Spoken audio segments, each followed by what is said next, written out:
হয়, এখন হালধীয়া দলিচা। এই হালধীয়া দলিচাখন আছে কমলপুৰ সমষ্টিৰ খৰিকত গাঁৱত। আৰু এই হালধীয়া দলিচাখনত এই গাঁওখনৰ খৰিকত গাঁৱৰ গাঁওখনৰ প্ৰায় সংখ্যক খেতিয়কে একেলগে লগ লাগি প্ৰায় 500 বিঘা মাটিত সৰিয়হৰ খেতি কৰিছে। চকুৰে মনিব নোৱাৰালৈকে কেৱল হালধীয়া আৰু হালধীয়া।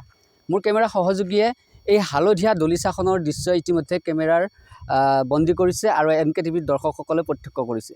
প্ৰায় 500 বিঘা মাটিত এই খৰিকত গাঁৱৰ কৃষকসকলে লগ লাগি সৰিয়হৰ খেতি কৰিছে আৰু স্বাৱলম্বী হোৱাৰ আশাৰে তেওঁলোকে এইবেলিও প্ৰায় 500 বিঘা আৰু বিগত বছৰকেইটিও এনেদৰে সৰিয়হ খেতি কৰি আহিছে। কিয়নো এই খৰিকত গাঁৱৰ বান বিধ্বস্ত এখন গাঁও, যিখন গাঁৱত ধান খেতিৰ উৎপাদন যথেষ্ট কম হয়, কাৰণ বছৰত 2-3 বাৰকৈ বানে এই ধান খেতি মাৰি লৈ যায়। সেইকাৰণে এই খৰিকত গাঁৱৰ লোকসকলে সৰিয়হৰ খেতিত বেছিকৈ গুৰুত্ব দিছে। আৰু মোৰ লগত উপস্থিত আছে এই গাঁৱৰ খেতিয়কসকল, আৰু মই এগৰাকী খেতিয়কৰ ওচৰলৈ গৈছোঁ। এইবাৰ কিমান বিঘা খেতি কৰিছে গাঁওখনৰ মানুহে? গাঁওখনৰ মানুহ এবাৰ 500 বিঘামান হৈ যাব। আৰু আমাৰ খৰিকত, 1 নং খৰিকত, বৰগাঁও, ইটালী, মাৰৈ সেইবিলাক ধৰি লৈ 500ৰ ওপৰ হৈ যাব। গতিকে আমি এই সৰিয়হক লৈ আমি ব্যস্ততা, কাৰণ কিয় আমাৰ ইয়াত বানপানী মানে বছৰত 2-3 বাৰ হৈ যায় আৰু ধান খেতিবিলাক মাৰি লৈ যায়। সেইকাৰণে আমাৰ মাটি যিবিলাক দেখা পাইছে আপোনালোকে হালধীয়া ফুল, এই সৰিয়হ, গতিকে এইবিলাক মাটি আমি চন পেলাই থওঁ, কাৰণ বানে আমাৰ মানে ধানবিলাক মাৰি লৈ যায়। সেইকাৰণে আমি এই সৰিয়হ বিক্ৰী কৰি হ'লেও কিবাকৈ খাব তুলিলে মানে আমি যথেষ্ট আৰু কিবাকৈ মূলটো ঘূৰাই পাওঁ আৰু। কিন্তু তাৰ ফলত চৰকাৰীভাৱে আমি কোনো সাহাৰ্য পোৱা নাই বা তেনেকুৱা খা খবৰ নলয়। গতিকে আমি অধিক দামতো আমি সাৰ কিনিব লগা হৈছে, হাল মাৰিব লগা হৈছে। গতিকে এনেকুৱা এটা হেৰিত পৰি তথাপিতো আমি মানে পিছুৱাই যোৱা নাই, আগুৱাই যাবৰ কাৰণেই চেষ্টা কৰিছোঁ। বা চৰকাৰৰ এটা বিভাগ আছে, কৃষি বিভাগ, এই বিভাগক কি ক'ব আপোনালোকে সহায়ৰ কাৰণে কেনেকুৱা ধৰণে কাটৰ? আমি সহায় হিচাপে ক'ব গ'লে আমাক ট্ৰেক্টৰ আৰু বীজ বা সাৰে আমাক সহায় কৰিব লাগে।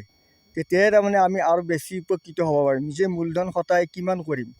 মাটি আছে, কিন্তু আমাৰ মূলধন তেনেকুৱা নাই কাৰণে আমি কম পৰিমাণে হ'লেও খেতি লগাইছোঁ। আৰু এই যিখিনি খেতিৰ উৎপাদন হয়, সেই খেতিৰ উৎপাদনখিনি আপোনালোকে খোৱাৰ উপৰিও বাকীখিনি কি কৰে? বাকীখিনি বিক্ৰী কৰোঁ আমি।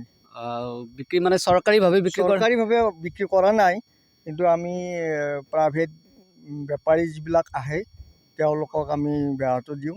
কাৰণ চৰকাৰীভাৱে নিলে আমি লেংৰি হয়, আমি নিজে গাড়ী ভাড়া কৰি থৈ আহিব লাগিব আৰু তাতে আকৌ ৰখিব লাগিব।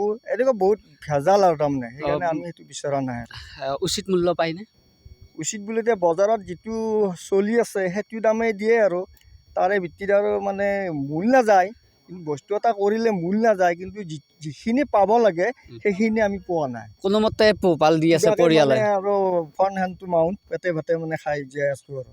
হয়, এনেদৰে বান বিধ্বস্ত এখন গাঁও, আৰু এই বান বিধ্বস্ত গাঁওখনত ধান খেতি নহয়, আৰু তেওঁলোকৰ একমাত্ৰ হৈছে বেহাৰৰ খেতি। আৰু এই বেহাৰৰ খেতিৰে বছৰটো যি খেতিৰ উৎপাদন হয়, সেই উৎপাদনেৰে তেওঁলোকৰ পৰিয়ালটো চলে।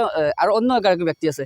এইবাৰ কেনে হৈছে খেতি? কেনে হৈছে? খেতি ভাল হৈছে, বেহাৰৰ খেতি ভাল হৈছে এইবাৰ, অইনবাৰতকৈ বেছি ভাল হৈছে এইবাৰ। কেনেধৰণে আশা কৰিছে এইবাৰ উৎপাদন কেনেকুৱা হ'ব? আগৰ বছৰকেইটাত ভাল হ'ব, উৎপাদন ভাল হ'ব লাগে এইবাৰ।